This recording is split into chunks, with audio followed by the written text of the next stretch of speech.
What's up to the second official, an actual episode of the Growth Secrets podcast.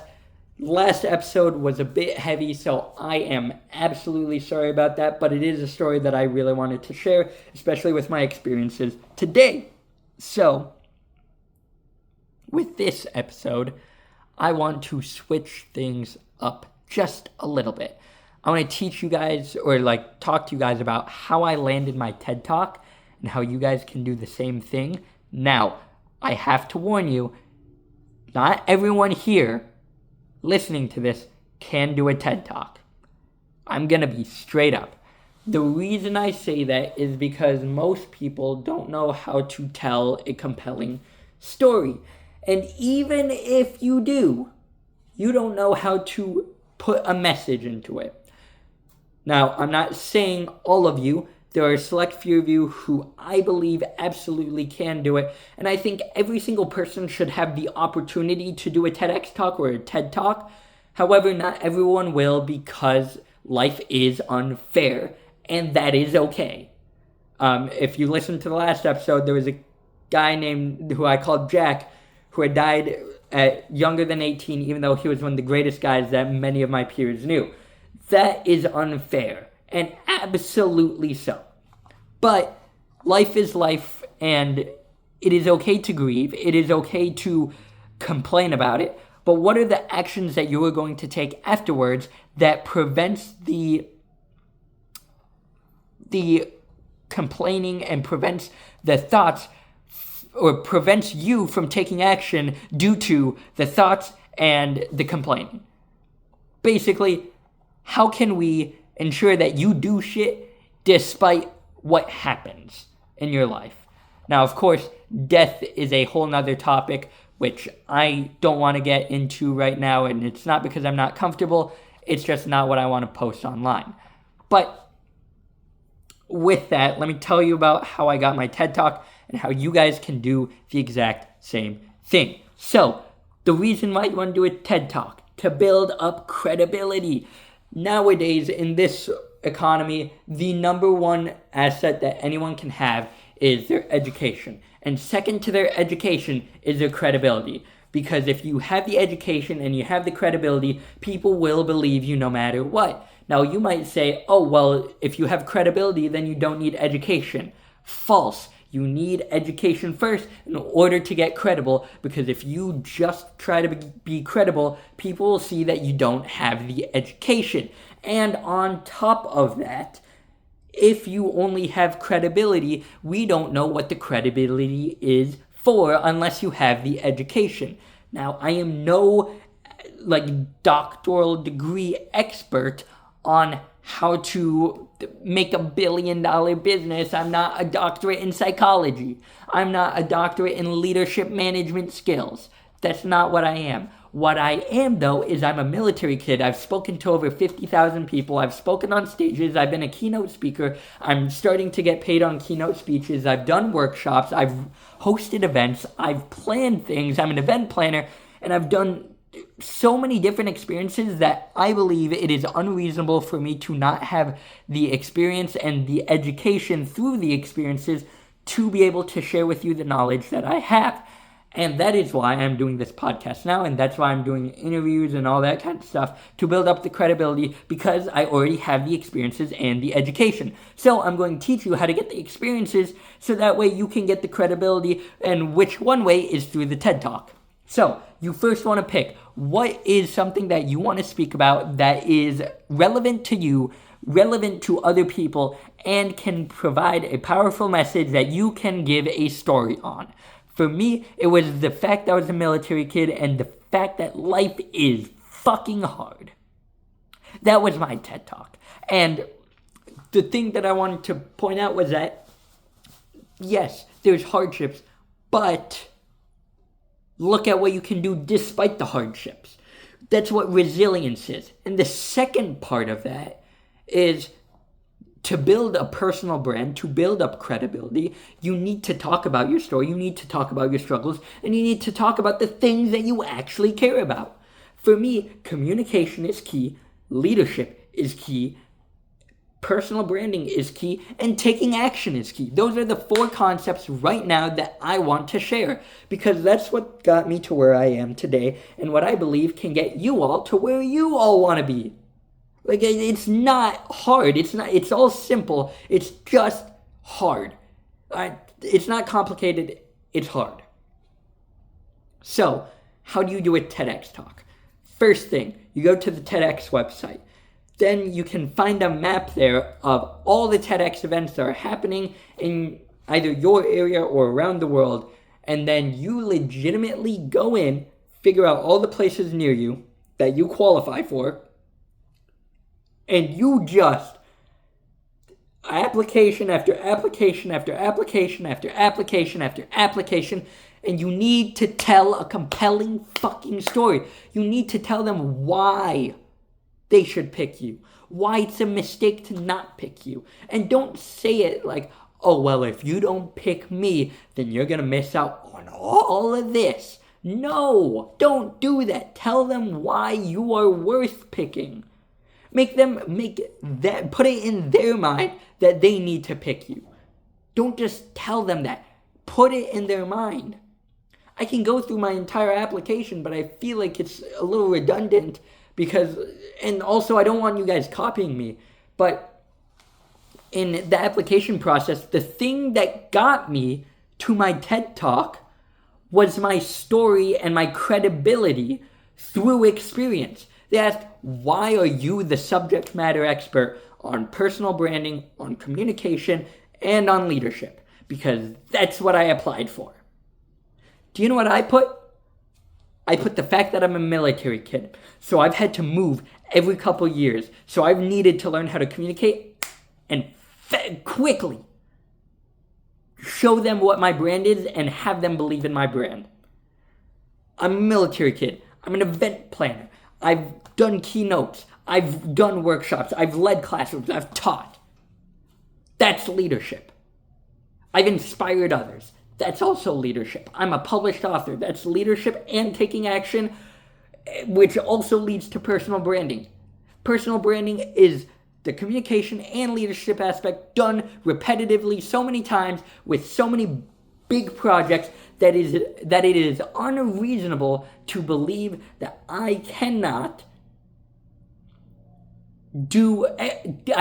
execute an event well, given that I am able to pick a team that is helpful and can honestly be there to support me as much as I support them.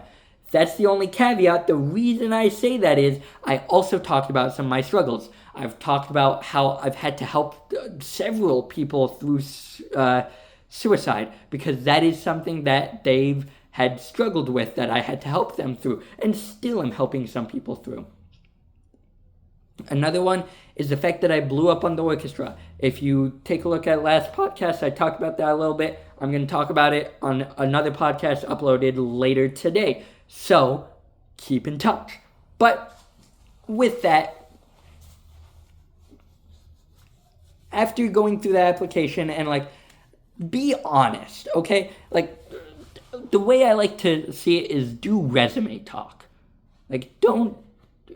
Don't say anything that's false.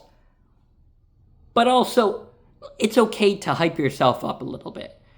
I talked about being an entrepreneur. Yes, I was technically an entrepreneur. I was technically in the private equity game, quote unquote, because I owned several businesses through smaller pieces of equity, because I helped others start up their businesses and I got a cut of their equity because I helped them start. But me being an entrepreneur at that point is a little iffy, if we should call it that. But I would say I'm an entrepreneur.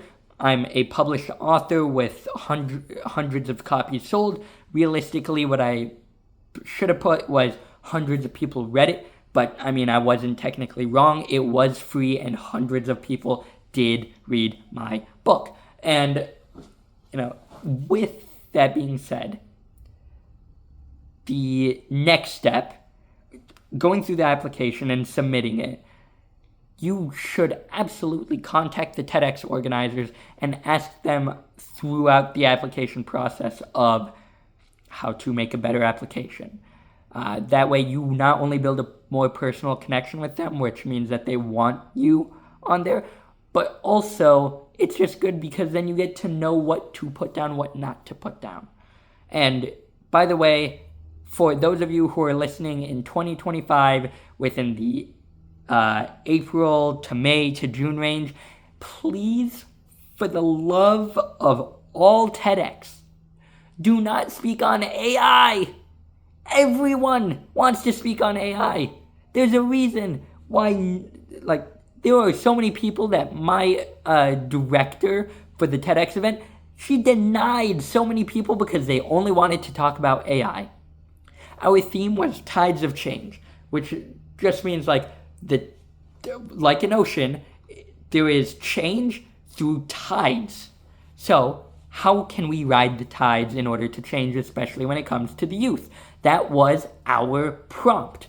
That was our theme. And people say that AI integration is the best. Now, I agree. AI integration is absolutely necessary.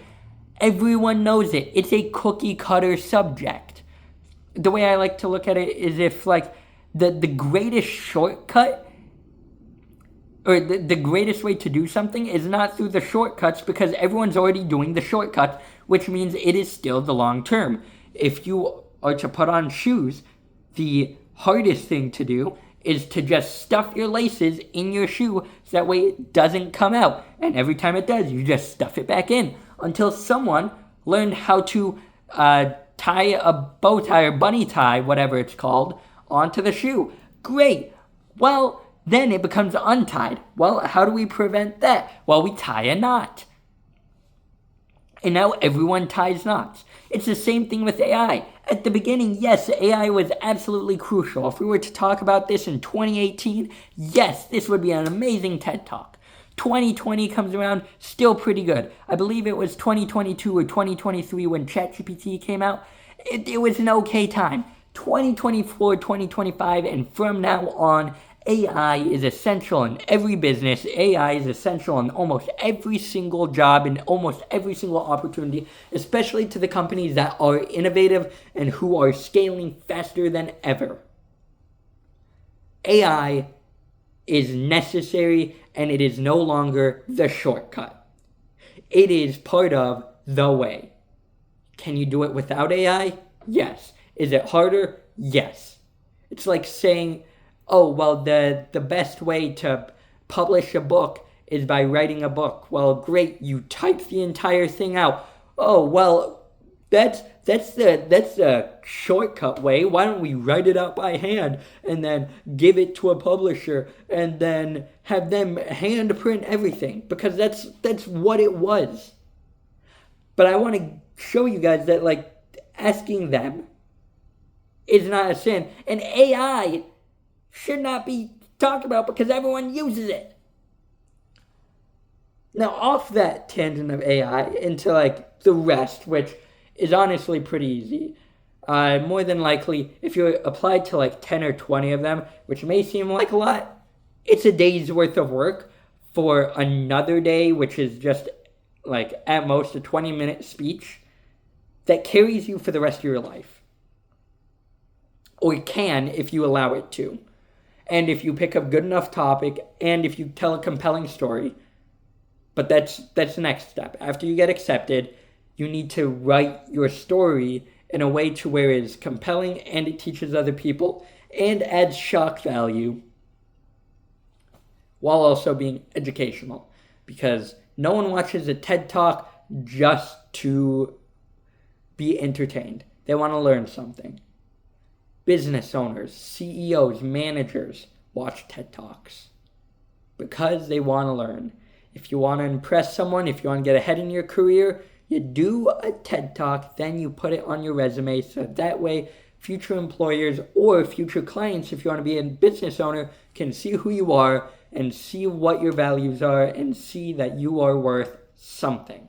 Because nowadays, it is easy to do everything, but it is hard to do anything. And if you show that you are capable of doing multiple things, such as doing the thing that you talk about in your TED Talk, those are already two things that people will respect you for and think that you are a hard worker and you become an inspiration.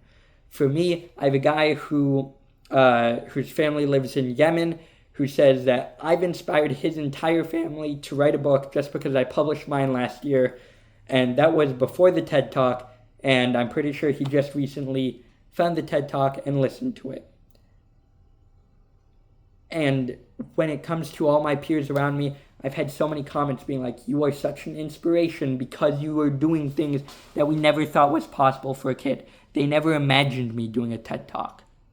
Shoot, I guarantee you, my ex and a lot of the people who hate me at my school because of circumstances last year, which I'll get into later in another podcast, they did not expect me to do a TEDx talk. They did not expect me to actually fucking publish a book. But I did. And I apologize for the swearing in this one. I will swear in future episodes, but I want to make sure my point comes across. But for real, it really is just apply. And I just told you the way. TEDx website, there's a map, and you just apply and you contact the organizers while you're filling out your application for the best chances and to get insider information. So now, once you have the speech written, you should only really write bullet points if there's a TEDx organizer who says that you need the entire speech memorized. I'm not a big fan of that. My organizer would have liked for me to go completely scripted, but I do not like doing that. And so, of course, it wasn't right of me, but I went against her wishes, and I absolutely did everything with scripted improv, which means I had the bullet points and improv'd everything in between, which you can kind of tell because I was so nervous because I cared about it so much, and I cared about the people who were in that room so much that I got so nervous that I couldn't do my TED Talk properly. There were people at my rehearsal who saw that it was so much better than the actual TED Talk. At least that's based on my belief. I don't know what they say. I know they say that the actual TED Talk was better, but I don't think so. And that's on a factual basis, not, I did so terribly. No, I genuinely think I did better just on a factual level on my practice TED Talk. But with that being said, apply, contact the organizers, write the speech, try to use improv or scripted improv, and then tag me. Let me know that you guys are doing cool shit like that because I really want to know. And also, pick out a good topic.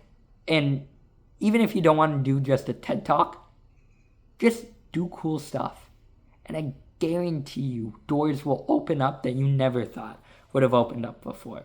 But with that being said, go out, have fun, and thank you for coming to my not TED Talk podcast.